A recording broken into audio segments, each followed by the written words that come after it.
con un corazón sediento te espera beber de ti.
Bendito sea el nombre del Señor.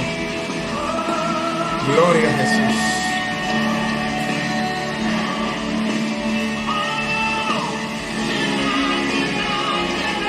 Bendito Dios.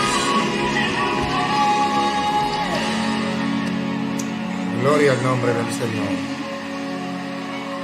Bendito Dios.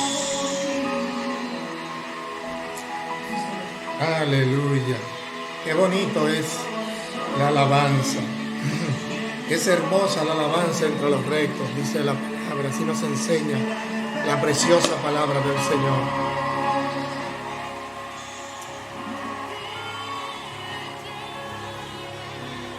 Muy buenos días. Dios les bendiga a todos en esta hermosa mañana de hoy. Bendito Dios. Estamos aquí una vez más desde nuestra casa para tratar un tema, bendito Dios, de gran importancia para toda la comunidad cristiana, para todos nosotros, la iglesia del Señor Jesucristo.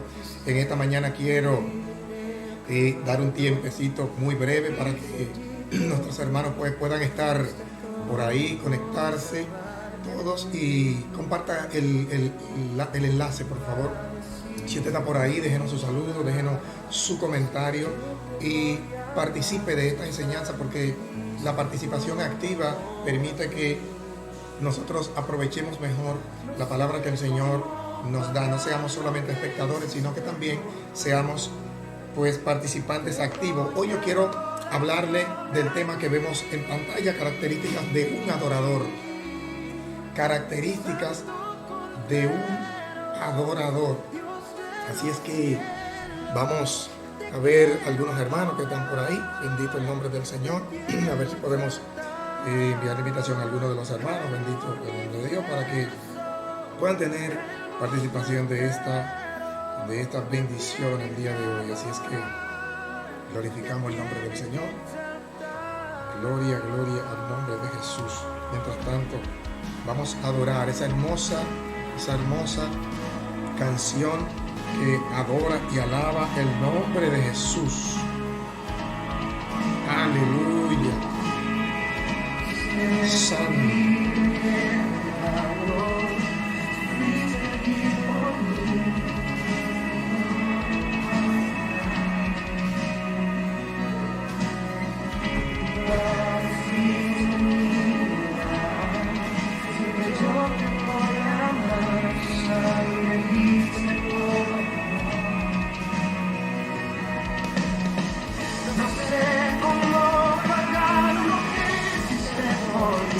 Bendito el nombre de Jesús.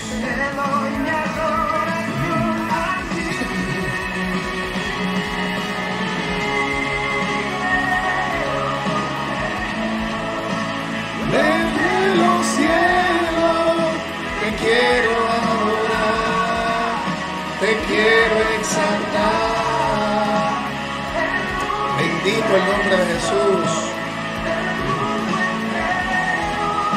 Te quiero adorar, te tiene que exaltar. Bendito el nombre de Jesús. Dios te bendiga.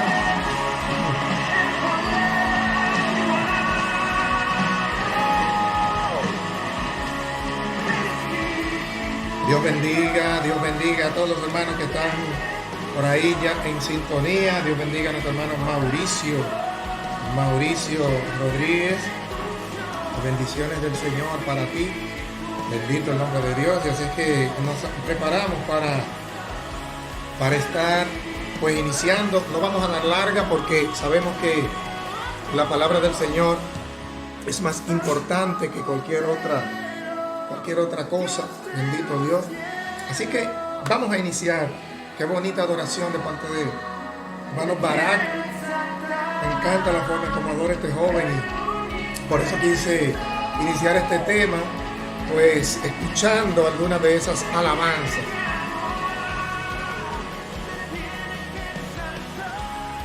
Vamos a iniciar. Bien. Para el día de hoy tenemos 7 características de un adorador. Por ahí anda parte de mi familia que me acompaña para tener esta enseñanza, ya que no solamente debemos hacia afuera, sino que también dentro de casa debemos sembrar la palabra, para que no nos pase como hablábamos el otro día, lo que pasó con su hijo de Nun, que murió su hijo de Nun, y toda una generación que no conocía a Dios, y eso no es lo que el Señor espera de ninguno de nosotros. Así es que hoy vamos a hablar de 7 características de un adorador. Vamos a ver la transición de aquel hombre llamado David, y cómo transicionó de ser pastor de ovejas a rey. Por eso en esta mañana queremos ver a David de pastor a rey. Vamos a ver a David en esa transición de la faceta de pastor a rey. En este estudio, 7 características de un adorador, nosotros vamos a estudiar la historia de ese gran hombre que conocemos en la Sagrada Escritura y muy reconocido por sus hazañas en el Antiguo Testamento. Y para poder pues analizar y poder aprender de su historia, vamos a hablar un poco brevemente de su semblanza, de quién fue David. Bueno, David fue el segundo monarca legítimo de la nación de Israel después de la destitución del rey Saúl, aunque uno de los descendientes de Saúl duró más o menos 2 años reinando en Samaria, pues se reconoce a David como el segundo rey legítimo, el segundo monarca legítimo de la nación israelita. Este rey israelita fue quien logró unificar el reino de la nación de Israel, o sea, completo, logró hacer el conjunto. Pues David inició reinando en Judá en el año 1006 antes de Cristo y gobernó allí hasta el 1013. Del 1013 en adelante, pues gobernó también sobre Samaria, y ahí unificó los 2 reinos, reinado que duró aproximadamente hasta el año 966 antes de Cristo, hasta el momento de su muerte. ¿Dónde nace David? David nace en Beit-Lehem, en lo que conocemos como Belén, en Judá, hijo de Isaí, de una familia de 8 hermanos, de los cuales él es el octavo, el más pequeño. Y según la tradición, es decir, de acuerdo a hallazgos en el Talmud, la madre de David fue Nitzebet, y probablemente no haya sido una esposa legítima de Isaí, sino que fue, digamos que una consorte de Isaí, con el cual tuvo solo este niño, este joven David, el más pequeño de todos. Así que David pues reinó así, nació en el año 1044 antes de Cristo, reinó desde el 1006 hasta el 966 y logró no solamente unificar el reino de Israel, la nación de Israel, sino que expandió el reino, gobernando desde Jerusalén, pasando por Sabá, pasando por Petra, hasta llegar a Damasco. Este hombre se reconoce por grandes hazañas militares, por grandes cosas maravillosas que Dios hizo a través de él. Y de acuerdo, tengo en mis apuntes, así lo podemos confirmar.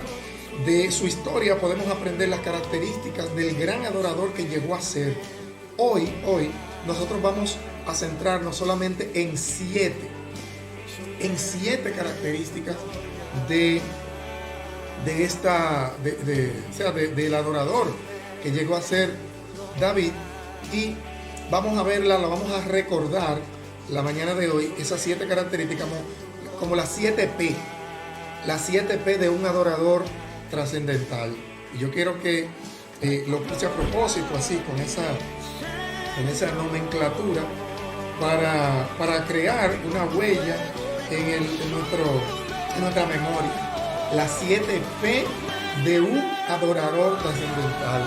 Yo sé que hay hermanos que están pues interesados ya en saber de qué tratan esas 7P, de qué tratan, cuáles son esas 7P de las que hablamos en esta mañana. Así es que nos vamos a ocupar de eso. Bendito el nombre del Señor, de hablar acerca de cuáles son y cómo impactan en la vida de la nación israelita y cómo impactan hoy en la vida de nosotros los creyentes. Así que vamos a iniciar con las 7P de un adorador trascendental. La primera que quiero tocar, así es que Biblia en mano, yo quiero que usted se vaya conmigo al libro del profeta Samuel, o como se le conoce en la palabra, de Samuel el vidente. Nos dice en Crónica 29 que Samuel era vidente, y vidente. Así es que el vidente de Dios es una traducción que se utiliza como profeta legítimo de Dios. Así es que vamos a ir al capítulo 16, donde veremos esa primera P de David, esa primera P de un adorador trascendental. Este estudio, amados hermanos, o este mensaje que quiero traer, esta enseñanza que quiero traer en esta mañana, puede ser objeto de una serie, pero sabiendo la lucha que estamos librando con la conexión del internet, vamos a tratar de abarcarla, aunque no lleguemos a todo. Yo sé que esto le va a abrir el apetito a mucha gente, pero vamos a tratar de abarcarla toda en esta sola entrega, y después, si es posible, ampliaremos, porque tengo mucho material sobre esto, pero lo voy a tratar de condensar para que lo agotemos hoy en una sola entrega, para evitar que pueda haber una situación que nos pueda causar un percance y no podamos hacer esta entrega. Samuel capítulo 16, vamos a ir primero al versículo 1. La primera P que tengo para entregarles es el perfil. Vamos a ver cómo Dios está buscando un perfil de adorador y está buscando una persona idónea. Dios es un Dios maravilloso, un Dios sabio, es un Dios inteligente, y de la manera en que nos creó a nosotros podemos ver evidenciada la gran sabiduría del Señor y la infalibilidad de lo que es la voluntad de Dios a la hora de escogernos. Dios a cada uno de nosotros que nos llamó con un perfil específico y nos llamó para algo sumamente importante. Vamos a ver qué pasa con David en el versículo 1 del capítulo 16, primera de Samuel, el primer libro de Samuel. Leemos: y dijo Jehová a Samuel: ¿hasta cuándo llorarás a Saúl, habiéndolo yo desechado para que no reine en Israel? Llena tu cántaro de aceite y ve, te enviaré a Isaí de Belén, porque de sus hijos me he provisto de rey. Estamos viendo la primera evidencia de que Dios ya tenía un perfil, ya tenía perfilada a la persona que iba a suceder al rey Saúl, pero eso no nos da toda la información, solamente nos avanza de que Dios estaba buscando a alguien. Dios estaba buscando a alguien y sabía dónde encontrarlo, y sabía a dónde iba a enviar el profeta que iba a ungir al próximo monarca de la nación israelita. Vamos a visitar el versículo 11 de ese mismo capítulo, a ver qué nos dice. Dice: entonces dijo Samuel a Isaí: ¿estos son todos tus hijos? Una pregunta inquietante del profeta Samuel, ya que un hombre con la visión de Dios sabía a qué Dios lo había mandado y a quién andaba buscando. Y sigue diciendo: y respondió: queda aún el menor, que apacienta las ovejas. Y dijo Samuel a Isaí: envía por él, porque no nos sentaremos a la mesa hasta que él venga aquí. No nos sentaremos a la mesa hasta que él venga aquí. Así es que aquí vemos una vez más cómo Dios, a través de la revelación dada a Samuel, está dando a entender que aún no había hallado el perfil del hombre que se andaba buscando para el próximo rey de Israel. ¿Verdad que sí, Iván? Estoy aquí con mi familia, así que de momento te van a ver que voy a conversar un poco con ellos, porque son parte, y no solamente oidores, sino actores activos. Entonces, en el versículo 12 continúa Samuel dando evidencia, continúa Dios dando evidencia de que estaba buscando un perfil, y envió pues por él y le hizo entrar, y era rubio y hermoso de ojos y de buen parecer. Entonces Jehová dijo: levántate y úngelo, porque este es. Entonces, cuando hablamos de perfil, de esa primera P de un adorador trascendental, hablamos de perfil. El perfil no es más que el conjunto de rasgos que caracterizan a una persona y que la validan para alguna cosa desde el punto de vista en que estamos abordando este tema. Entonces, vemos que David reunía el conjunto de rasgos y características que Dios estaba buscando en un próximo monarca para la nación hebrea, para la nación de Israel, por lo cual David cumplió con la primera P. Y no voy a quedarme allí, Porque nosotros como creyentes no solamente debemos reunir el perfil del adorador que Dios busca. Está bien que reunamos el perfil, está bien que tengamos lo idóneo para que Dios pueda glorificarse a través de nosotros y servirle como vaso de honra, como instrumentos especiales de Dios, sino que también debemos pasar a la segunda P. La segunda P. Y yo quiero que usted vaya listando la primera P ahí, ponga un comentario, ponga perfil, porque yo quiero que usted recuerde estas 7 características como con esta nomenclatura que le he puesto, las 7 P del adorador trascendente. Así que ponga un comentario ahí, sea táctico a la hora del aprendizaje, porque el aprendizaje es mucho mayor cuando lo hacemos de forma activa. Entonces la primera P es perfil, conjunto de rasgos y características que validan a una persona para realizar una tarea desde el punto de vista del enfoque que tenemos en este estudio. La segunda P que he preparado para usted y que quiero entregarle gracias a la ayuda del Señor es expertise o pericia. Pericia es la segunda P que queremos ver como una de las 7 características de un adorador. ¿Qué es pericia? Bueno, muchos de ustedes conocerán que pericia es expertise, son competencias que tiene una persona. Cuando me refiero a competencia es a saber hacer, o el conjunto de saberes que tiene una persona que le permiten hacer buenas ejecuciones en un determinado ámbito de influencia. Entonces, el verdadero adorador, el adorador que trasciende, debe constituirse en una persona experta en lo que hace. Por eso los apóstoles, padres de la iglesia, fundadores de la iglesia, exhortaron tanto a sus discípulos, a los aprendices. El mismo Cristo los educó para que se hicieran expertos en esta palabra, ya que el evangelio consiste esencialmente en enseñanzas, y esas enseñanzas es con el fin de desarrollar competencias actitudinales, morales, éticas, estéticas, que permitan que un verdadero siervo y sierva del Señor sea útil y sea perfeccionado para toda buena obra. Entonces, el expertise. ¿Dónde vemos el expertise de David? Bueno, la palabra de Dios enseña que David sabía tocar bien el arpa. Entonces yo quiero destacar algunas de esas competencias que tenía David. Lo primero es que David era un buen pastor de ovejas.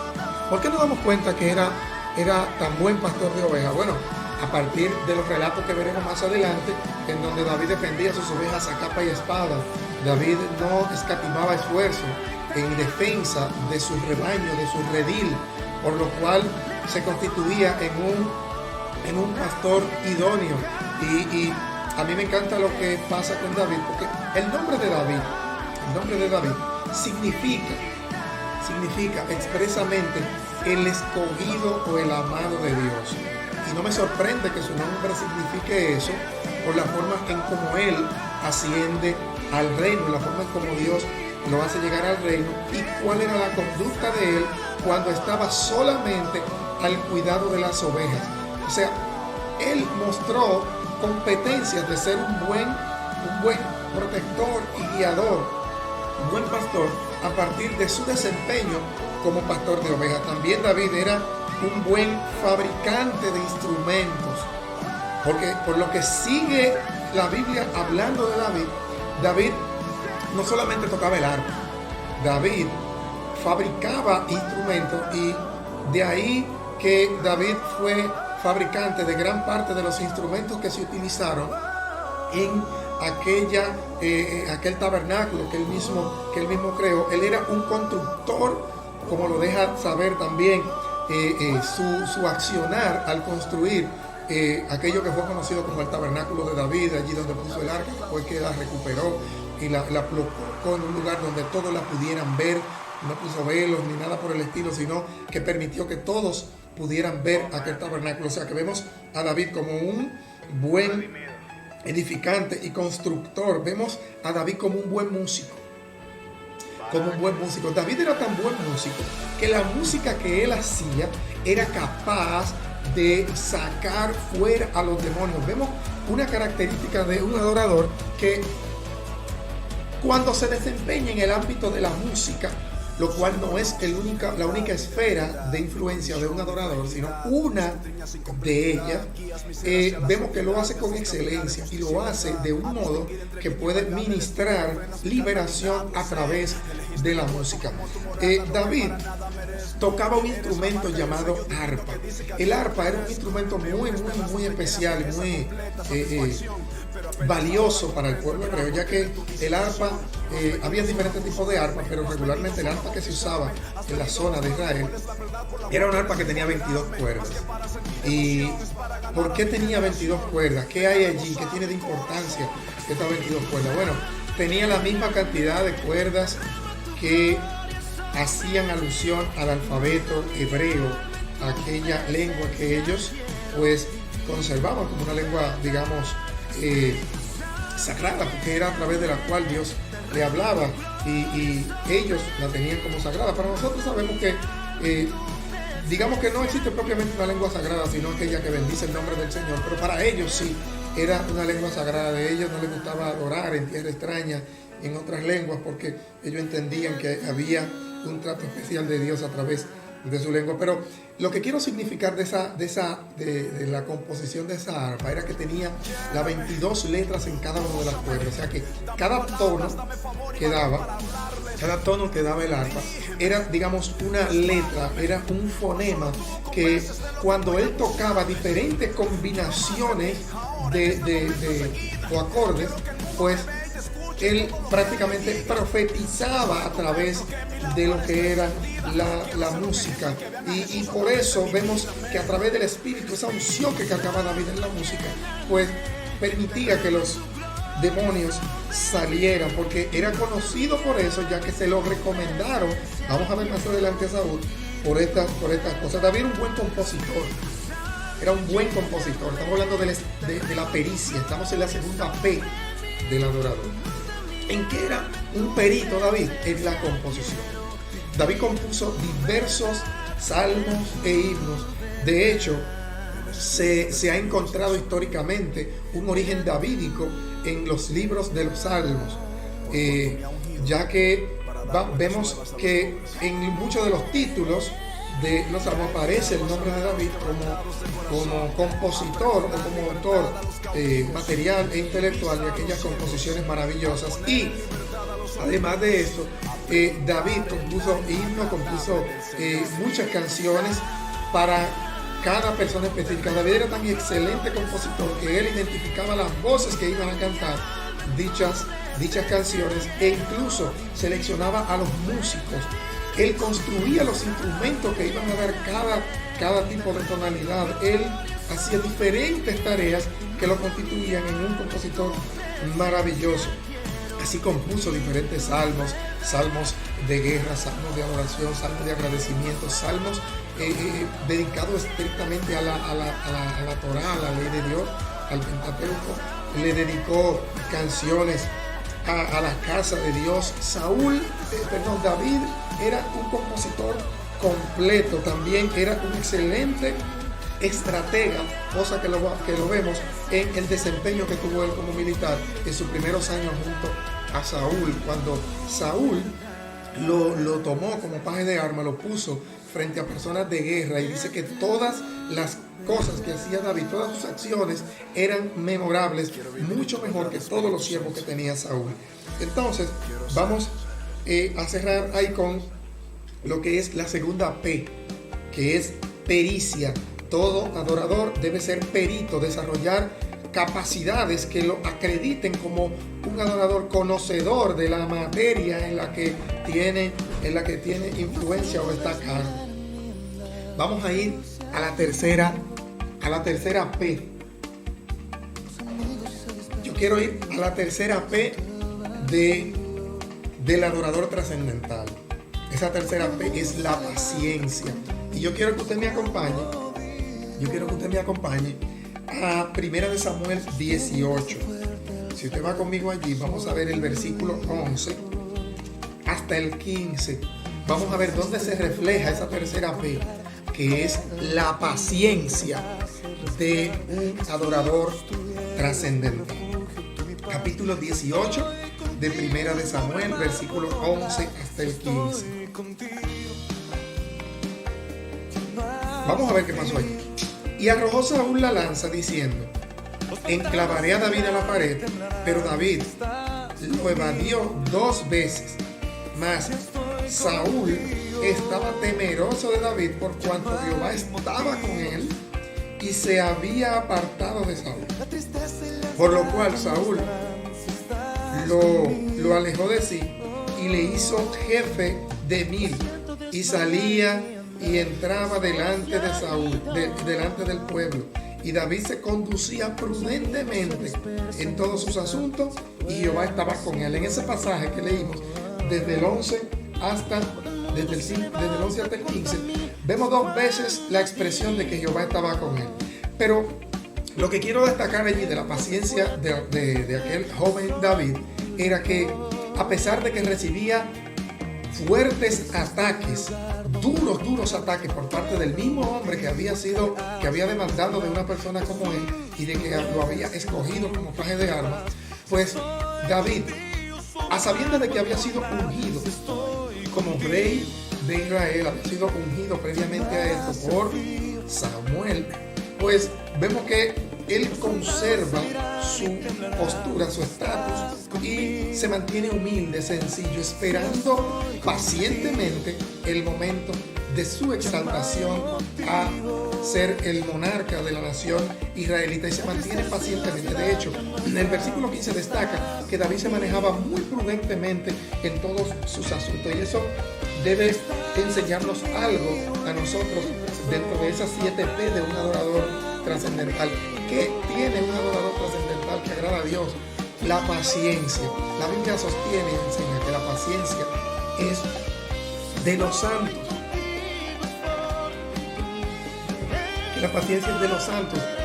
Y David tenía esto como piedad, como práctica de la piedad, ejercía la paciencia. Vemos que una persona que está atentando contra tu vida, después que te necesita y después que te pone al frente de cosas, también te quiere hacer daño.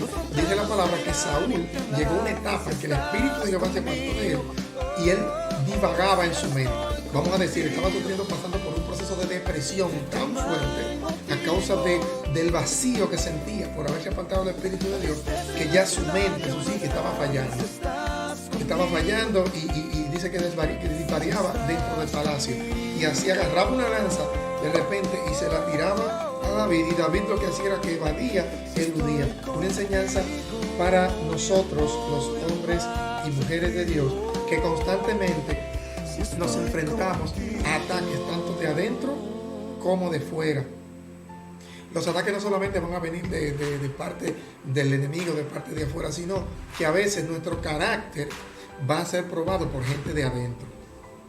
Eso no significa que nosotros debamos ponernos en un pugilato con los de adentro, no.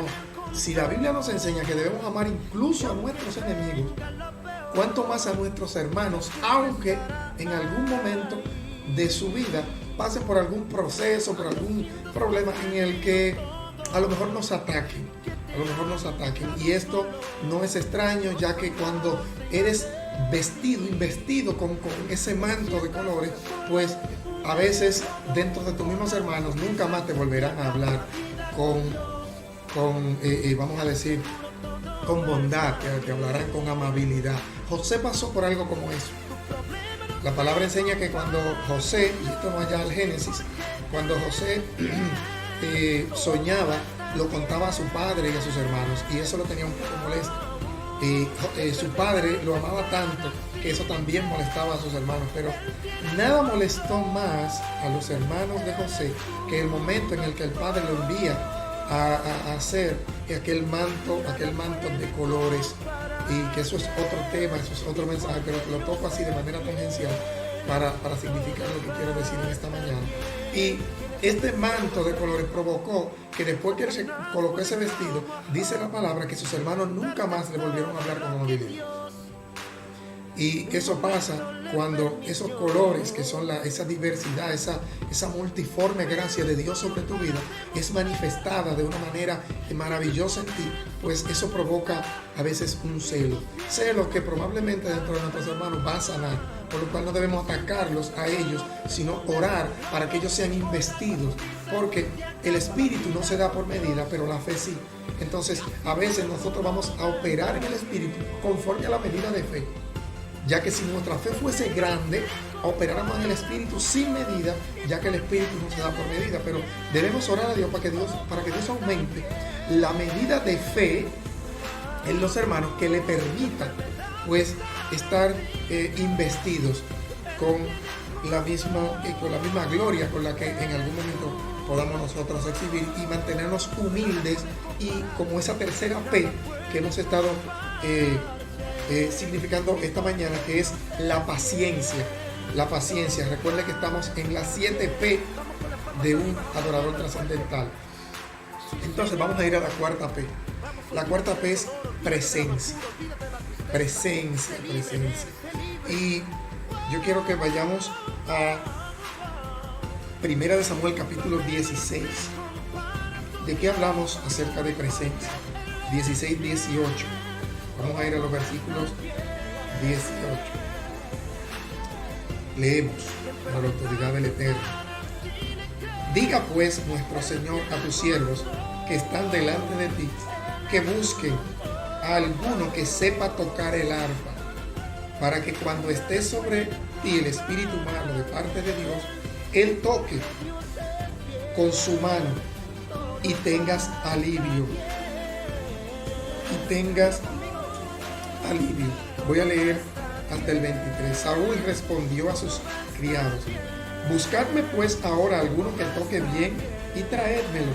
Entonces uno de los criados respondió diciendo: he aquí, yo he visto un hijo de Isaí de Belén que sabe tocar el arpa. Ahí hablábamos de la otra P, del expertise, y es valiente y vigoroso hombre de guerra, prudente en sus palabras y hermoso, y Jehová está con él. Aquí hay dos cosas que quiero destacar acerca de la presencia. Vamos a hablar de presencia como la exposición ante la faz de alguien existente. Es apariencia o aspecto de un individuo. También la podemos definir, como tengo aquí en mis apuntes, el estado de un individuo respecto a la coexistencia con otro en una condición de subordinación. Es decir, y me explico, cuando una persona tiene presencia como la que David, como la que manifiesta aquí este criado, dice que David tenía presencia, dice que era hermoso. Estamos hablando de presencia física, de aspecto. Pero hay una presencia que es la más importante que quiero destacar acerca de David. Aparte de que David era hermoso, así como mis hijas y mi hijo, que tienen presencia, que tienen presencia física, también dice que Jehová estaba con él. Él no solamente tenía presencia, sino que él estaba en presencia. Esa palabra, cuando utilizamos que está en presencia, en los lugares donde hay reyes se utiliza mucho el término estar en presencia. Cuando se está, por ejemplo, frente a la reina, frente al rey, dice que no se puede dar la espalda en presencia. David estaba en presencia de Dios y portaba en sí mismo la presencia de Dios. Esa cuarta P de un adorador es esencial e indispensable para que nosotros hallemos gracia, para que nosotros operemos en gracia delante del Señor, y es tener esa cuarta P, que es presencia. Nosotros debemos tener presencia, aunque no seamos como yo, así tan hermoso, ¿verdad? No seamos preciosos, sí, yo no soy una persona muy aparente, pero si nosotros nos conservamos pulcros, permanecemos, vamos a decir, intachables, permanecemos bien delante del Señor, entonces nosotros vamos a exhibir una presencia. Desde el punto de vista espiritual, me estoy refiriendo a estar coherente con la gracia que nosotros hemos recibido, a vivir coherente con la gracia que nosotros hemos recibido. Entonces, ¿qué pasa con David? David tenía la presencia física que lo acreditaba como un verdadero adorador, y como el próximo monarca de Israel. Y aparte de eso, David tenía la presencia de Dios. ¿Por qué sabemos que tenía la presencia de Dios? Bueno, por lo que vemos en el relato. Dijo el criado a Saúl que ese muchacho no solamente sabía tocar bien el arca, no solamente era de hermoso parecer, sino que con él estaba Jehová. Dios estaba con él. O sea que tenía presencia. Nosotros debemos cultivar de parte de Dios una presencia y permanecer en la presencia de Dios. ¿Cómo se logra eso, hermano Juan Carlos? ¿Cómo se logra eso? Que nosotros estamos hablando hoy como presencia. Bueno, se logra mediante la búsqueda constante de Dios, como la búsqueda permanente de lo que es la gracia del Señor en nuestra vida, en oración, en ayuno, en obediencia, delante del Señor, de modo que nuestras vidas aparezcan como agradables delante de Dios. Así es que vamos a poder validar nuestras vidas delante del Señor como la presencia que adquirimos a través de la oración, a través de la búsqueda, a través de la sumisión, a través de lo que es el sometimiento a la voluntad de Dios nuestro Padre Celestial. Así es que vamos a pasar a la próxima P, de las 7 P de un adorador trascendental. Yo quiero que usted recuerde esto para siempre, porque hoy estamos estudiando solo 7 características de un adorador, y utilicé esa nomenclatura de 7 P del adorador trascendental para que cada vez que usted se acuerde de la palabra, de la letra P, usted verifique qué parte o qué característica le falta desarrollar de las 7 de un adorador trascendental. Así que vamos a pasar a la quinta P. Y yo quiero pasar a una P que se llama postura. La postura es la actitud que se asume ante una determinada circunstancia que demanda de nosotros cierto carácter. Entonces, podemos tener postura tanto desde el punto de vista físico, como tomar una postura de combate, una postura firme, de pelea, una postura de seriedad ante una situación, así como una postura mental. O sea, cuando usted está plantado, por ejemplo, en la palabra, usted tiene una postura con relación a la Sagrada Escritura, y basado en esa postura, el diablo no podrá hacerte frente. Jesús manifestó lo que estoy hablando desde el punto de vista de la postura teológica que tenía, de conocimiento acerca del Dios y de su Padre.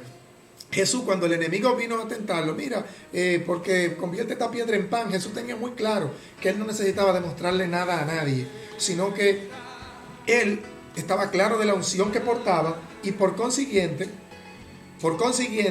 él tenía una postura firme. Dice, no, espérate, no solo del pan vivirá el hombre, sino de toda palabra que sale de la boca de Dios. O sea, tú no me vas a llevar a un punto que tú puedas cambiar la postura de la que yo tengo, aunque tú me estés citando la palabra para tergiversar o para usar una media verdad que tienda a la confusión y a moverme de mi puesto, de mi postura. Entonces, la quinta P de un adorador que trasciende, como David, que lo conocemos hoy como uno de los adoradores más completos que tiene la historia de la palabra de Dios. Y esa postura se puede asumir como posición, como tu opinión acerca del tema. ¿Cuál es tu postura sobre tal tema? También se puede considerar como el carácter. La postura es el carácter que tú asumes frente a una determinada situación. A veces hay situaciones que son demandantes, que requieren de carácter. Ahora mismo la gente está viviendo una situación tan difícil que no haya que hacer. Entonces va a depender, los resultados finales van a depender de cuál sea la postura que adoptemos nosotros frente a esta situación del coronavirus. Yo, en mis prédicas de todos estos días, la gente se preguntará, Juan Carlos, ¿cómo conecta todo lo que está enseñando a través de las redes en estos días con la situación actual, que le pueda enviar un mensaje positivo que conecte con la realidad que la gente está viviendo? Fíjate una cosa, yo no soy dado a batir mucho la leche. Salomón dice que el que mucho bate la leche saca mantequilla, y el que duro suena la nariz saca sangre, refiriéndose a que cuando tú estimulas mucho un asunto, finalmente lo que provocas es que ese asunto coja un cuerpo.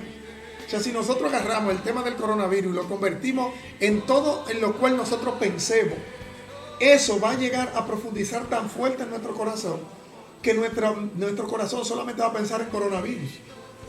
Y el miedo a la muerte, el miedo al fracaso, se va a apoderar de nosotros. Entonces, la realidad es que estamos enfrentando una situación de riesgo. La realidad es que todos estamos en peligro, seamos santos o no santos, seamos creyentes o no creyentes. Pero la verdad es que Dios dijo acerca de nosotros. ¿Qué dice la Biblia acerca de nosotros? Nosotros estamos expuestos como cualquier mortal. Salomón dijo que lo mismo que sucede al hombre, lo mismo que sucede al hombre, sucede a la bestia. Y es que en un momento el cuerpo va a descender al polvo. Y hay gente que le tiene miedo a la muerte, quieren participar de la resurrección de Cristo, pero no quieren participar de la muerte de Cristo. Entonces, debemos estar confiados en la protección de Dios, pero siempre hacer como hacía el maestro, que se haga tu voluntad, Señor, y no la de nosotros. Entonces, la postura que nosotros asumamos ante esta situación va a ser determinante para poder sobrevivir, ya sea que este virus continúe por un tiempo más o que este virus pase. Ahora, debemos asumir una postura con relación a cuál es nuestra condición frente a Dios. Recuerden que Dios nos tomó por sorpresa a todos en esto. Cuando digo por sorpresa no es porque no se había anunciado, porque muchos profetas de Dios de la actualidad y de la antigüedad habían hablado sobre todo esto. A lo que me refiero que nos tomó por sorpresa porque nadie estaba preparado para quedarse trancado en casa. Nadie lo estaba. Entonces, todas las agendas de nosotros fueron canceladas, fueron alteradas, fueron modificadas por esta situación. Y nosotros dejamos cosas pendientes que hacer. Procuremos tomar una postura adecuada para que cuando se nos abren las puertas otra vez y digamos, pues, salgamos a la calle, cuando Dios le diga, Mary, comienza para la calle, tiene actitud, tiene la libertad de salir, Kenia, tú tienes la actitud de salir, Wanda, sal a la calle, Stephanie, salgan todos. Nosotros no salgamos otra vez a vivir lo mismo que estábamos viviendo antes de que se parara todo. Porque probablemente, si nosotros volvemos para la calle a hacer lo mismo que estábamos haciendo antes, probablemente tengamos que ser encerrados otra vez. Porque yo quiero que usted sepa lo que dice Isaías capítulo 26, versículo 9. Y es que dice la palabra que el hombre no aprende justicia si Jehová no manda juicio. O sea, todo esto Isaías lo meditaba en la madrugada y pensaba en Dios, inquiría en Dios y llegó a la conclusión por revelación de Dios de que el hombre no aprende justicia si Jehová no hace juicio. Entonces, nosotros ante ese juicio que Dios está creando en nuestra mente, nos está haciendo agarrar juicio para que nosotros aprendamos justicia y que todas las agendas que se nos cancelaron a nosotros a principios de este año y que ya miren cómo va el año ya llegando a la mitad y se están cancelando, pues podamos reconsiderar cuál es la actitud que debemos asumir para cuando se nos habiliten las puertas otra vez, cuando mis hijas vayan a la escuela otra vez, cuál es la conducta que deben tener, cuando mi esposa vuelva a la universidad, cuando yo vuelva a mi trabajo, cuando todos volvamos a la calle, cuando todos y cada uno de nosotros estemos otra vez en libertad. Vamos a volver a hacer las mismas cosas en la escuela, vamos a volver a comportarnos de la misma manera en nuestra área de trabajo con nuestros compañeros. Nuestras relaciones interpersonales van a tener la misma postura que anteriormente, una postura recalcitrante, altanera, arrogante, molesta. Vamos a seguir en lo mismo. Es algo en lo que nosotros debemos pensar con mucha seriedad cuál es la postura. Entonces, a quinta P que nosotros hemos estudiado, y yo quiero hablar de esa P en función de lo que la palabra de Dios enseña. Yo quiero irme al 1 de Samuel capítulo 17, versículo 26. Vaya conmigo, por favor. 1 de Samuel 17, 26. Dice allí, porque ya estamos cerrando, vamos por la quinta P. Dice, entonces habló David a los que estaban junto a él, diciéndole, ¿qué harán al hombre que venciere a este filisteo y quitar el oprobio de Israel? Porque ¿quién es este filisteo incircunciso que provoque a los escuadrones del Dios viviente? Fíjense que este muchacho, aunque era un muchachito rubio, un hermosito, sencillo, de una estructura ligera, fíjese la postura que asume este jovencito, aproximadamente de algunos 15 o 16 años, cuanto más. ¿Cómo asume David una postura firme? Yo quiero que veamos esto, porque David, a pesar de ser una persona que no tenía experiencia en la guerra, sí tenía la actitud para la guerra, porque los hombres que fueron a buscarlo para llevarlo de Saúl a tocar, dijeron que era un hombre que tenía aptitudes, con P, era apto para la guerra, aunque no tenía la actitud, porque no había ido a la guerra nunca, pero era apto para la guerra. Y este hombre, este joven, David, cuando llega al campamento de Israel a llevar alimento y a buscar razón de sus hermanos, pues llega averiguando, él encuentra este escenario donde hay un hombre burlándose del pueblo, de los escuadrones de Israel, este Goliat, diciendo cuantas cosas atropellantes al pueblo de Dios con el fin de provocarlos para sacarlos de balance y causar gran estrago en él. Pues ese hombre, ese joven David, hace honor a su quinta P, que es postura, y dice, ven acá, pero ¿y quién es este incircunciso? ¿Quién es este impío? Que a mí me provoca un poco de gracia, porque un niño que se pare enfrente de hombre de guerra a desafiar a un hombre como este, ¿quién es este? Y sabrá Dios cuál expresiones más utilizó, que no narró el escritor, pero David asumió una postura firme, una postura valiente. ¿Quién es este incircunciso? ¿Quién es este asqueroso, inmundo, que se atreve a atropellar? Oiga, cuando usted está en una guerra espiritual, vamos a extrapolar esto a la guerra espiritual, cuando usted está en medio de guerra espiritual, su postura no debe ser una postura débil, ni una postura evasiva, ni una postura que sea tendiente a evadir las responsabilidades que usted tiene como adorador. Porque hay personas que creen que ser un adorador solamente pararse, agarrar un micrófono y cantar una canción. Eso es un cantor. Cualquiera canta, y cualquier artista de eso impío que te agarre una canción cristiana y te la canta mejor que cualquier cantante cristiano. Y eso no significa que sea un adorador. Ser un adorador implica portar al menos esas 7 P.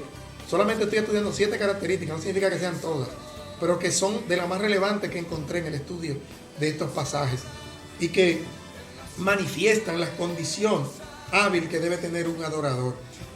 Yo oro a Dios porque mi familia, que son casi todos adoradores, por lo menos desde el punto de vista del cántico, yo no fluyo mucho ahí. Hay una canción ahí que si yo intento cantarla, dice, vamos a cantar.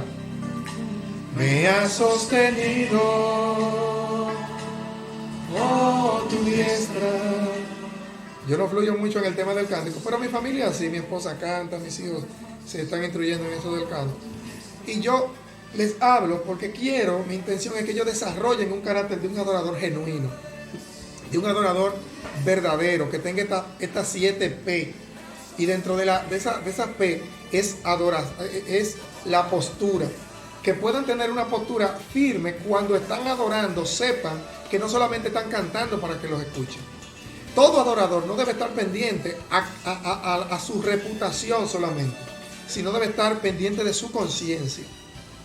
Pendiente de su conciencia y pendiente del impacto que está teniendo en el mundo espiritual en el cual él tiene influencia. Entonces la postura es indispensable para este hombre de Dios. Y yo quiero pasar a las 7 P. Yo creo que este estudio vamos a tener que ampliarlo y darlo de una manera, aunque sea una serie de manera ampliada, porque por causa del tiempo me estoy yendo limitado, bendito el nombre de Dios, y quiero que podamos estar pendientes a esto.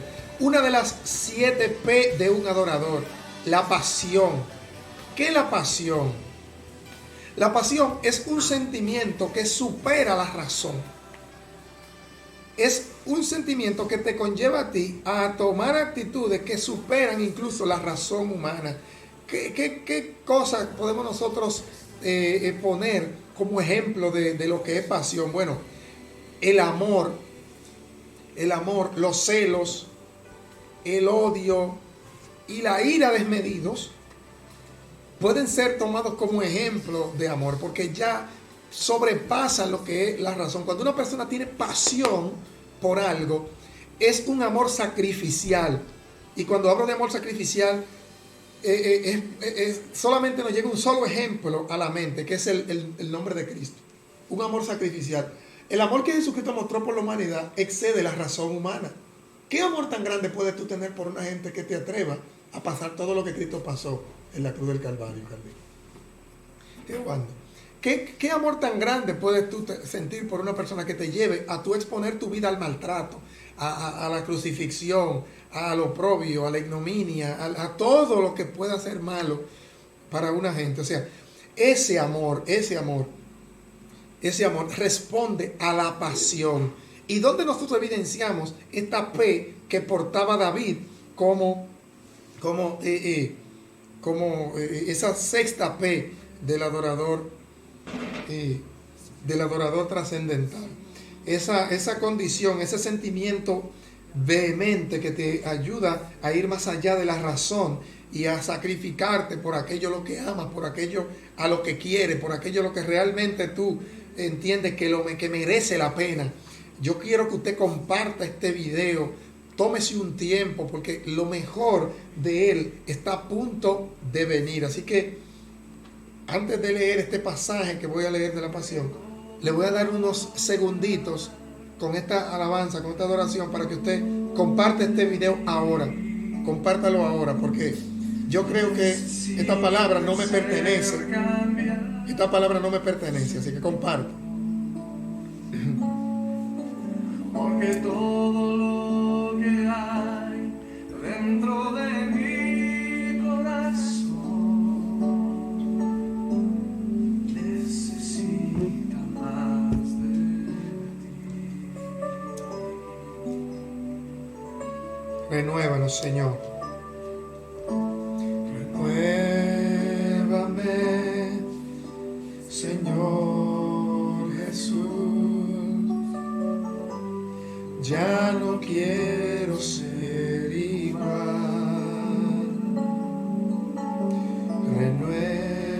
Saludo a mi hermano Enriquillo. ¿Cuánto tiempo sin saber de ti, hermano? Dios te bendiga. Esperanza Zapata, Dios te bendiga. Stephanie Rojas, Dios te bendiga más. Gloria al nombre de Jesús.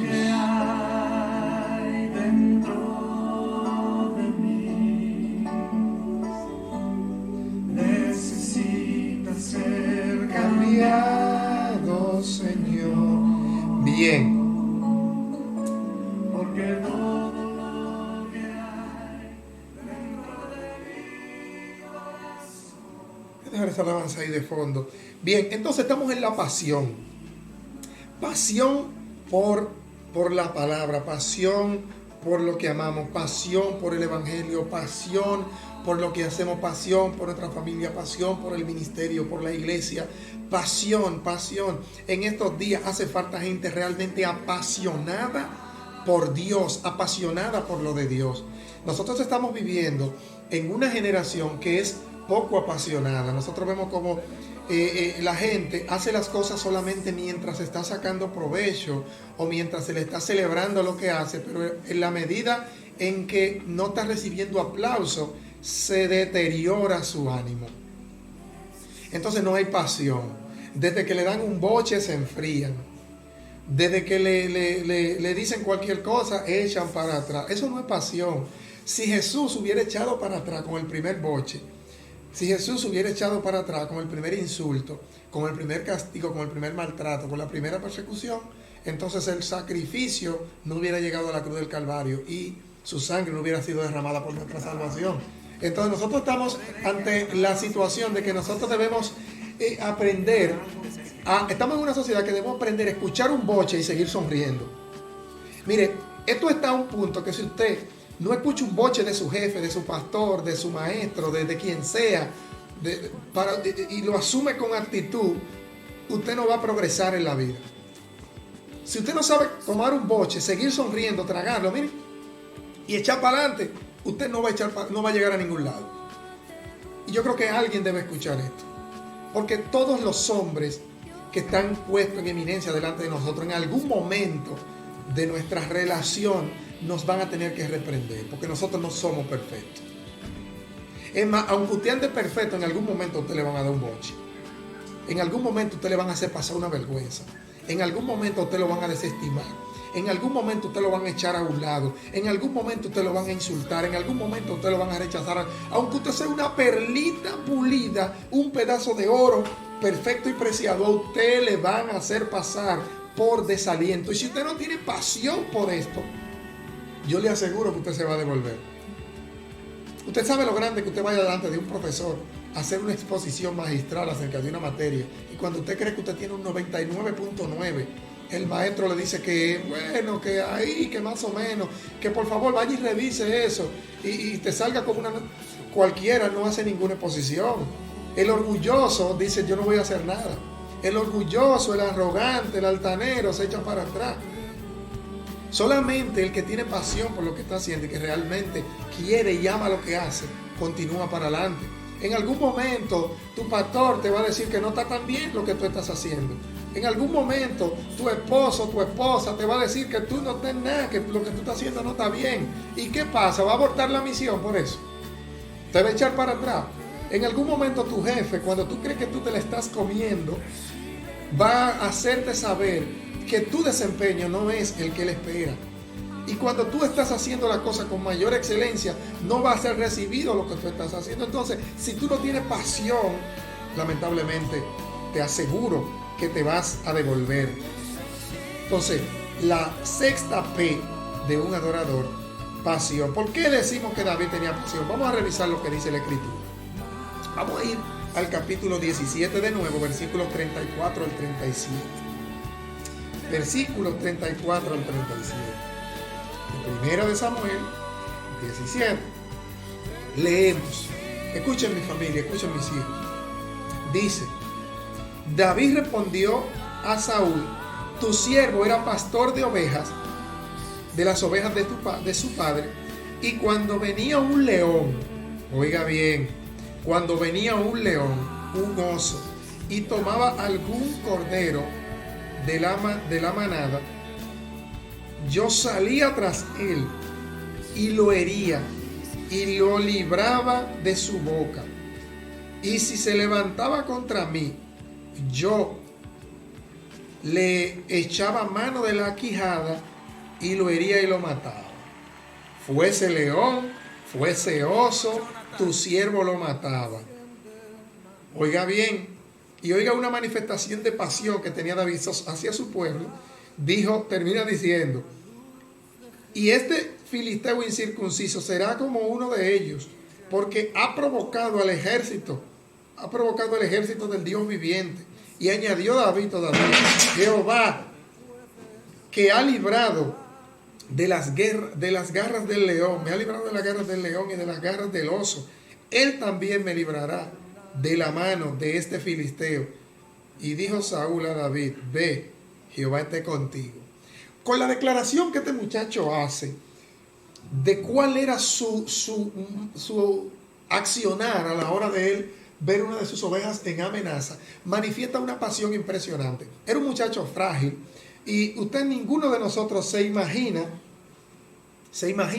a un muchacho de 15 años, rubio, flaquito, delicadito, como decimos aquí en el argot popular, embojotado con un león, o embojotado con un oso, en pleito cuerpo a cuerpo con un lobo.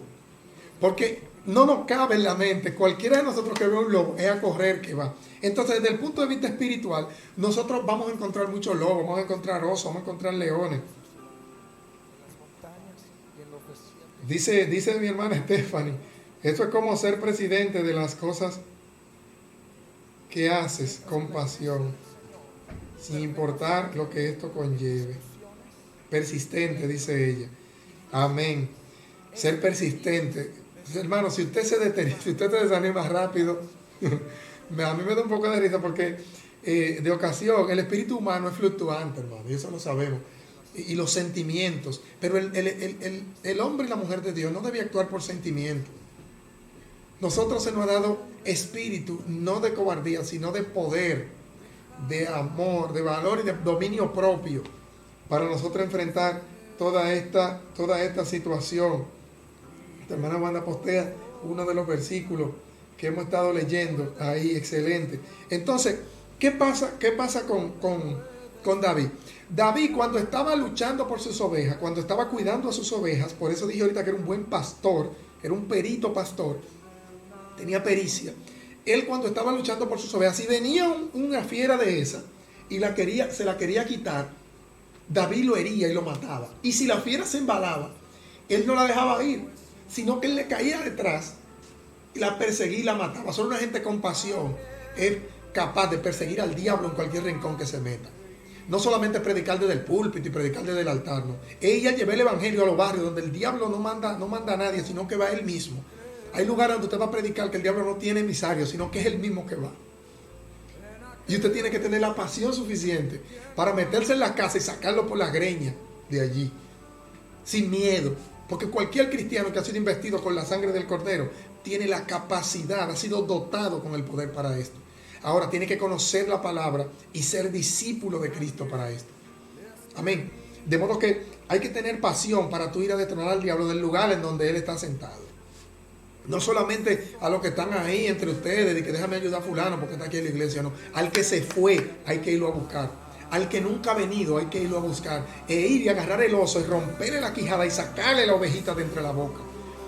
Habemos personas, predicadores, evangelistas y cuantos ministros de la palabra hay, que se cansan muy rápido de la gente. Desde que una gente lo ha ido a buscar 2 o 3 veces a la iglesia y la persona insiste en quedarse en casa, se cansan de él y lo sueltan. Eso es falta de pasión, hermano. Y tengo que tocar esto. No pienso ni siquiera si lo digo o no lo digo, porque es algo que debemos decirlo ahora. No lo podemos cansar tan rápido de la gente. Hay personas que te van a manifestar fe, pero no una fe lo suficiente como para quedarse allí. Entonces, si tú sabes que hay una chispita de fe encendida allí, hay que incentivar el fuego. Si usted tiene un anafe para poner un arroz y cocinarlo, usted si el carbón se está apagando, usted lo va a dejar que se apague. No, como usted sabe que le conviene, usted baile y atiza las brasas. Entonces, donde usted ve esa chispita de fe que hubo en algún momento, que fue suficiente como para hacer profesión de fe, no se canse, porque todavía el fuego está ardiendo ahí. Y mientras hay vida, hay esperanza. Salomón dijo, aún hay esperanza para todo aquel que esté entre los vivos. Porque es mejor un león vivo, un perro vivo, que un león muerto. Usted puede ser un leonazo en palabra, en Biblia, en lo que sea, pero si tú estás muerto espiritualmente, a Dios le agrada más una persona que está en su casa con esa pequeña chispita de fe, aunque no haga mucho bulto. Entonces, hay esperanza para todo el que esté entre los vivos. Es mejor un perro vivo que un león muerto. Por eso no debemos cansarnos tan rápido de la gente. Nos falta pasión para predicar. Yo estoy predicando a través de estos medios, no porque me falta oficio. Yo tengo trabajo en cantidad aquí. Yo no he cesado de trabajar. Aquí donde yo estoy transmitiendo, me paso el día trabajando, a veces hasta la noche, porque estoy operando desde la casa en diversas áreas. Entonces, falta pasión por la gente de que está muy ocupado, desde que está muy cansado, desde que tiene muchas cosas, suelta todo. Amado hermano, eso se llama falta de pasión, 6ª P. Y voy a concluir ahora con la 7ª P. Antes de concluir, David mataba fiera, le decía, David perseguía a toda fiera y esa pasión la manifestó cuando encontró al filisteo insultando a la congregación de Israel. Usted debe constituirse en un defensor de la fe. Es más, 1 Pedro 3:15 te manda a hacerlo. Esa carta general de Pedro es para todos nosotros, para toda la iglesia. No fue para una persona en específico. Pedro le está diciendo, está preparados para presentar defensa, claro, con mansedumbre,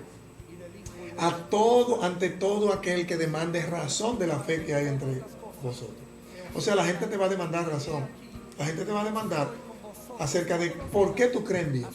Si te preguntan por qué tú crees en Dios, qué cosas tú puedes decirle a una gente que te diga por qué tú crees en Dios. No como interesado para creerte, sino tentándote para desafiar tu fe. Entonces tú tienes que estar preparado para eso, para razonar, para ofrecer una razón y que sea contundente para que esa persona pueda creer en el Dios al que tú le sirves. Entonces pasamos a la séptima P, última de las 7 P que vamos a ver hoy, que es piedad. Piedad. Piedad nosotros lo encontramos tanto en el Nuevo Testamento, como en el Antiguo Testamento. Piedad en el hebreo es gahased, que significa piadoso, se puede interpretar también como piedades, en plural aparece en muchas ocasiones. En diversos pasajes de la Biblia se puede interpretar como temor reverencial. También se puede interpretar como el efecto del respeto hacia Dios. Cuando tú respetas a Dios, tú actúas con piedad. En momentos la piedad es relacionada con la misericordia. De hecho, hay un pasaje en Oseas que dice el Señor, como el Gahased, que significa, se traduce como misericordia quiero y no sacrificios. Es la palabra también que se interpreta como piedad, que es santidad. Pío es una persona santa, pero no un santo que está allí estático en un cuadro. Es una persona que practica la santidad, que practica el respeto hacia Dios, que tiene gran respeto por la cosa de Dios. Qué generación tan tremenda la que nos ha tocado compartir, que es una generación irreverente, una generación que va a la iglesia y no respeta el culto a Dios, una generación que ve a los ministros y no respeta a los ministros, una generación que, aunque dice que cree en Dios, dice también con su misma boca que no cree en los ministros de la iglesia. Y he hablado varias veces acerca de esto, de personas que son muy serias, personas que son muy honorables en la sociedad y que dicen que creen en Dios, que tienen fe en Dios, pero que no respetan ni creen en hombres que prediquen la palabra, que no creen en pastores, que no creen en predicadores, que no creen en evangelistas. ¿Cómo puedes tú decir que amas a Jesús y odias al cuerpo de Cristo, que es la iglesia? Y odias a sus ministros, repudias a sus ministros, te burlas de sus ministros. Usted no cree en nadie. En nadie.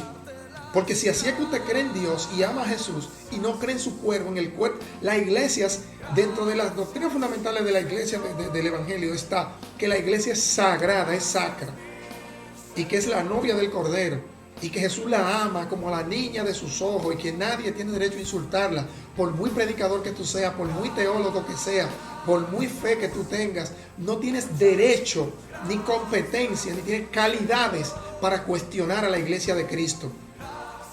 Y que aunque esa novia del Cordero, así como representa a un Israel espiritual, desde el punto de vista espiritual, que muchas veces falla, que muchas veces comete errores, que muchas veces no satisface tus expectativas como espectador. Pero la iglesia no es un espectador, la iglesia es un jugador activo y que proporciona competencias para la victoria. Entonces, el que está desde allá como espectador no tiene el derecho ni las competencias para cuestionar a la iglesia. La iglesia se cuestiona ella misma, la iglesia debe ser autocrítica, la iglesia debe criticarse ella a sí misma para mejorar, pero desde afuera nadie tiene las competencias ni las calidades para cuestionar a la iglesia santa de Cristo. Entonces yo quiero que eso quede bien claro, que ningún predicador de ninguna otra movimiento tiene la competencia para cuestionar a la iglesia de Cristo, ni ningún impío, ni ningún incircunciso. David tenía una pasión tal que cuando escuchó a Goliat hablando mal de la congregación de Israel y hablando mal delante del pueblo de Israel, del pueblo de Dios, dijo: ¿quién es este impío? ¿Quién es este incircunciso? La iglesia debe estar preparada para pararle el cloche, como dicen aquí en Dominicana, a cualquier incircunciso que quiera, decimos aquí, despotricar de la iglesia, que quiera hacer escarnio de la iglesia. Y me da mucha pena que a veces hayan personas escarneciendo a los ministros de Dios y aún se hacen llamar siervos de Dios. La Biblia dice que bienaventurado el hombre que no se sentó en silla de escarnecedores, escarnio, burla, menosprecio, insulto, todas esas cosas. Entonces me da mucha pena cómo personas pueden escarnecer a la iglesia. La hermana Stephanie me hace una pregunta. Pregunta: ¿usted le respondería a esa persona que que le hicieron una pregunta sobre por qué cree en Dios. Lo primero es que el apóstol Pablo en la carta a los romanos comienza diciendo que todo hombre es inexcusable y que todo el poder de Dios, su eterno poder y gloria, le fueron manifestadas a través de las cosas hechas, de modo que no tienen excusa, y que su mismo espíritu con el cual Dios sopló aliento de vida y que le puso, vamos a decir, un pedacito de Dios dentro de él, reclama por su creador. Es una pérdida de tiempo, hablarle al hombre de que Dios existe cuando todas las cosas hechas, que se lea Romanos, los primeros capítulos 1 y 2, habla acerca de cómo Dios se le manifiesta al hombre. Pero el hombre, amada hermana, no quiere creer en Dios, no porque no tenga razones, no porque su espíritu no gime dentro de él y reclama acercarse a su creador, sino porque, habiendo conocido a Dios a través de las cosas hechas, prefirió dar honor a la criatura en lugar de al creador, y así, y creyéndose sabios, se hicieron necios en su propio razonamiento, ofreciendo culto a los animales, reptiles y a toda cosa que no agrada a Dios, sabiendo que hay algo que reclama dentro de ellos la adoración. El que no adora a Dios, adora un animal, adora una bestia, adora a otro hombre, adora al dinero, adora sus posesiones, adora cualquier cosa, porque dentro de cada uno de nosotros hay un adorador. Pero lo que va a hacer de nosotros un adorador trascendental es nosotros atender a esas 7 P que estamos hablando en este día. Y que a través de la Sagrada Escritura hay muchas cosas más que podemos decirle a esa persona que te cuestione acerca de eso, amada hermana. Entonces vamos a seguir estudiando esta 7ª P, que es piedad. Y yo le decía que esta es una generación que no tiene reverencia, que no es reverente. Dentro y fuera de la grey hay mucha irreverencia. La gente debe aprender a respetar la iglesia, a respetar el evangelio, a respetar la palabra y a respetar a los ministros también, a respetar a los hombres de Dios, a cuidar su boca. Ya que si usted no quiere creer en esto, bueno, pues allá usted no crea, pero yo quiero que usted sepa que crea usted o no crea, todo lo que la Biblia dice de usted le afecta igualito, de igual, sí, invariable. Usted quiera creer o no quiera creer en Dios, lo que Dios ha determinado para esta humanidad sigue afectándole idéntico.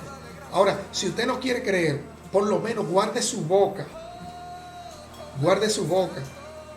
de proferir cosas. Una de las cosas que manifestaron piedad en David, vamos a ver qué son, precisamente de eso quiero hablarle. Qué bueno que lleguemos hasta ahí. Yo quiero ir a 1 Samuel capítulo 24, ya estamos al cierre, capítulo 24. 24, versículo 4 al 7, dice: entonces los hombres de David le dijeron: he aquí el día que te dijo Jehová, he aquí que entregó en tu mano, entregó a tu enemigo en tu mano, y harás con él como te pareciere. Y y se levantó David y calladamente cortó la orilla del manto de Saúl. David encontró a Saúl en una etapa de la persecución en que Saúl se descuidó. Dice la Biblia que en medio de la persecución David entró a un lugar y estando allí, dice que entró allí a cubrir sus pies.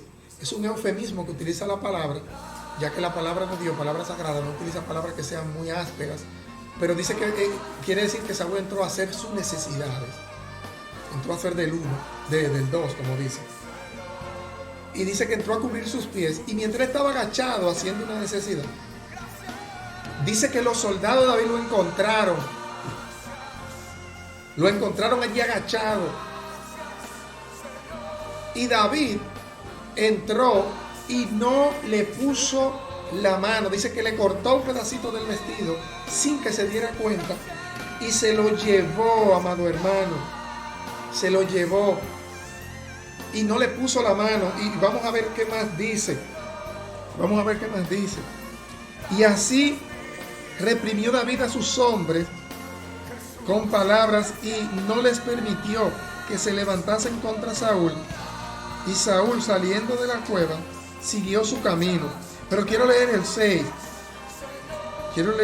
Dice: y dijo a sus hombres: Jehová me guarde de hacer tal cosa contra mi Señor, el ungido de Jehová, que yo extienda mi mano contra él, porque es el ungido de Jehová.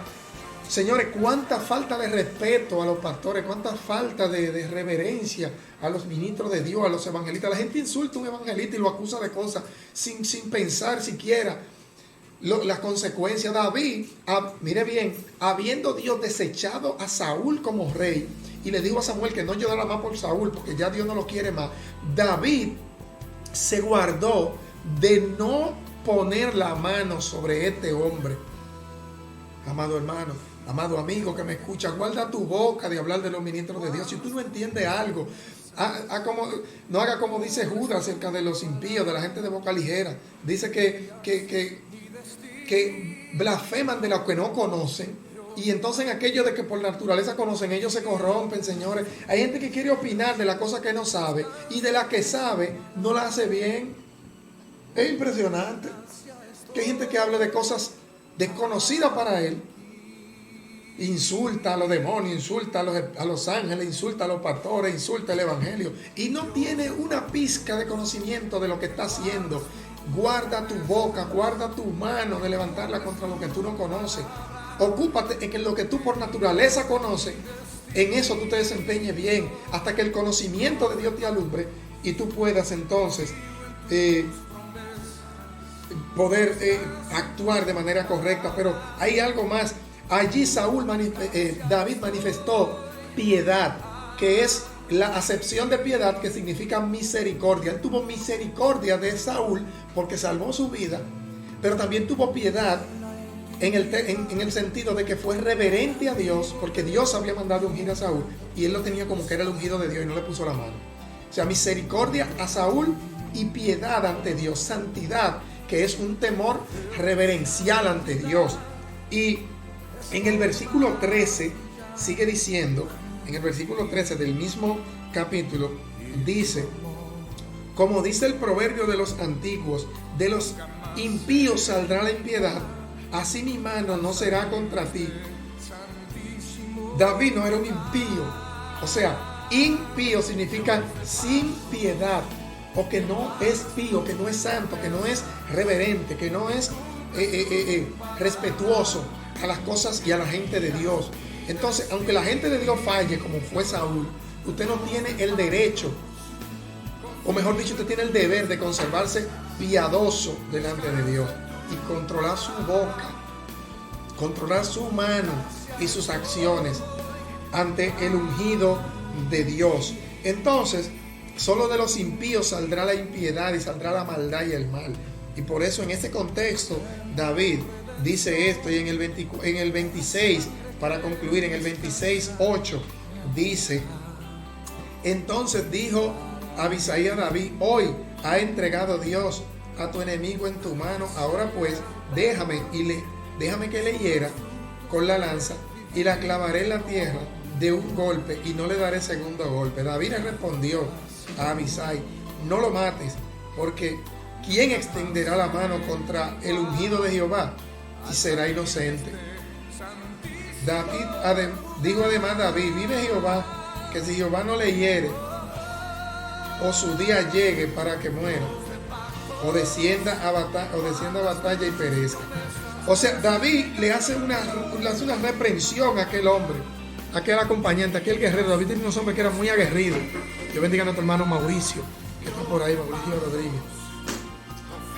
David es muy claro en esto de la piedad y de la santidad. Y la segunda vez que David encuentra a Saúl, en esta ocasión ya no lo encontró cubriendo sus pies, sino que lo encontró durmiendo. Y lo encontró durmiendo, y allí le llevó la lanza para hacerle saber que estuvo allí, que le perdonó la vida. Y desde lejos le dijo, mira, manda a un criado que busque su lanza, porque ningún mal hay en mi corazón contra ti. O sea, David demostró piedad.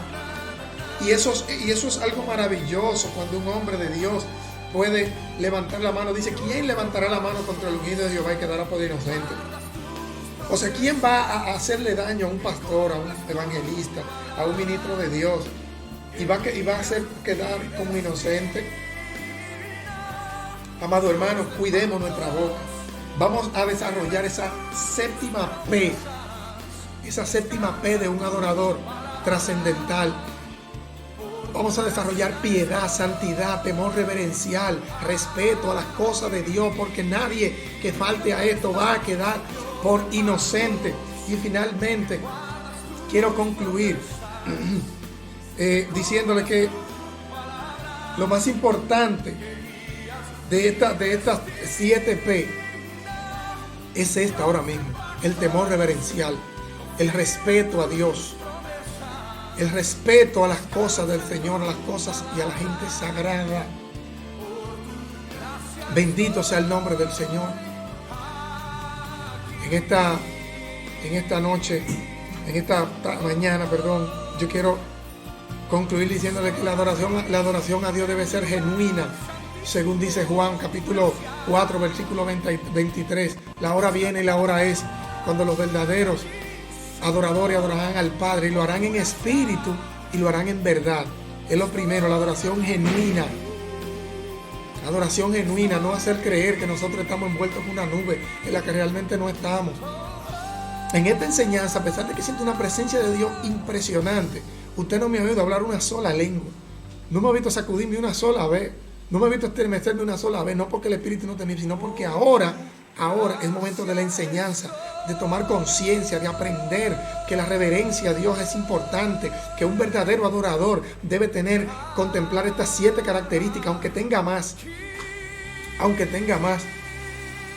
Esta adoración genuina, de que los verdaderos adoradores adorarán al Padre en espíritu y en verdad, aquella expresión de Jesús, expresamente de la boca de Jesús. Esta adoración no se limita solamente a la alabanza. La alabanza es una parte. Cuando tú alabas a Dios cantando canciones, diciéndole lo maravilloso que es. Qué bonito cuando yo escucho a mis hijas cantándole, cuando yo escucho a mi esposa cantándole, cuando yo escucho a las hermanas de la iglesia, hermana Stephanie, cuando ustedes están adorando todas juntas en ese coro, en la congregación. Bendito sea Dios, y ojalá y se incremente y se haga un coro multitudinario. Allí donde la gente alabe a través de la alabanza, o sea, diciéndole al Señor las cosas buenas que tiene. Cuando le hacemos honor a Dios, haciendo las cosas con calidad, eso es adorar también a través del honor, de rendir honor, de hacer las cosas a la altura del Dios que tú estás haciendo. Por eso yo hago este live, le pongo alguna cosita, alguna transmisión ahí más o menos, para que se vea con excelencia lo que estamos haciendo para Dios, hacer honor de quien estamos hablando. El cristiano, el predicador no debe ser chabacano, no debe ser así una persona tirada al abandono, sino que debe rendir honor a quien él está trabajándole. Entonces debemos desarrollar esta capacidad de rendir honor a Dios, haciendo honor al Dios a quien decimos. La adoración también no se queda ahí, sino que también a través de los tributos, de las cosas que le tributamos. Hay gente que no le gusta que se hable de eso, pero nuestros bienes materiales debemos tributar parte de ellos a Dios. Dentro de esos tributos está el tiempo, uno de los mayores recursos que Dios le ha dado al hombre. El dinero que nos ganamos, debemos aportar. Y la gente de que le habla de finanzas se me va del live. Ya no quiere oír el live, porque hablamos de dinero. De que la gente le hablan de dinero, a correr. Tus ofrendas, tus diezmos. En estos días, la obra del Señor y los ministros del Señor, muchos de ellos están pasando trabajo. Y la obra de Dios se ha visto muy, muy mermada, porque mucha gente se ha concentrado en sus propias necesidades.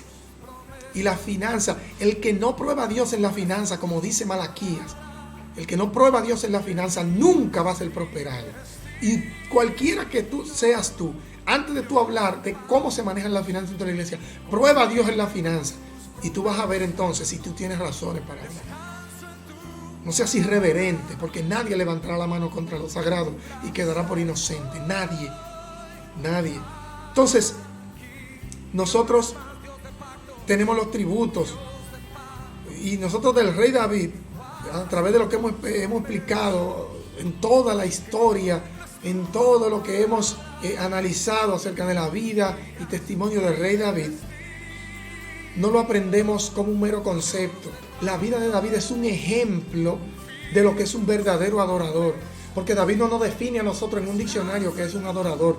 David nos enseña con la vida, con su propia vida, lo que es un verdadero adorador, un hombre valiente, un hombre celoso por Dios, que tenía pasión. Era un hombre que era experto, se hizo experto en la adoración, se hizo experto en la construcción de instrumentos, se hizo experto en la composición de canciones, se hizo experto en el reclutamiento de cantantes, se hizo experto en la construcción de centros de adoración, porque desde el tabernáculo de David hasta el templo que construyó Salomón, todo fue un diseño que Dios inspiró a David. David le pasó todos los planos del templo, todas las necesidades y todos los lugares de necesidad que eran necesarios para el templo. Era un experto constructor, un arquitecto. Y un arquitecto empírico, un arquitecto por inspiración divina. Entonces, procuremos ser adoradores trascendentales.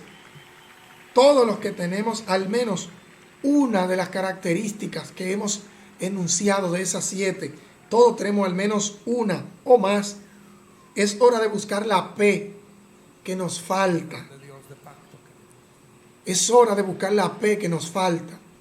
Procuremos la P que nos está faltando de esas 7, porque yo sé que tú, hombre y mujer de Dios, tienes al menos una. En el nombre del Señor Jesús, recordemos estas 7 P que el Señor nos ha regalado para conservarla. Y yo quiero que usted las escriba en la tabla de su corazón y la escriba en algún lugar por ahí. Guarde este video, compártalo con alguien y vamos a desarrollar perfil, presencia, paciencia, pericia, postura, pasión y por último piedad. Dios te bendiga y vamos a adorar un momentico. Antes de irme, quiero adorar al Señor. Comparte este video. Somos el pueblo de Dios, su sangre nos redimió y su espíritu dio para darnos poder y ser testigos de él. Y llevaremos su gloria a cada pueblo y nación, trayéndoles esperanza y nuevas de salvación. Y su amor nos impulsa, no nos podemos callar.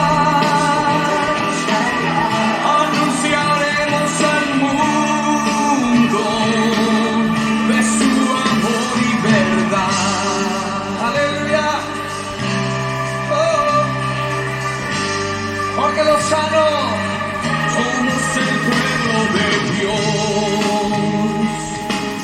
somos un pueblo especial, llamados para anunciar las virtudes de aquel que nos llamó a su luz. ¡Arco! Somos el pueblo de Dios. Su sangre nos redimió y su espíritu dio para darnos poder y ser testigos de él. ¡Camilo Montero! Y llevaremos su gloria a cada pueblo y nación, trayéndoles esperanza y nuevas de salvación.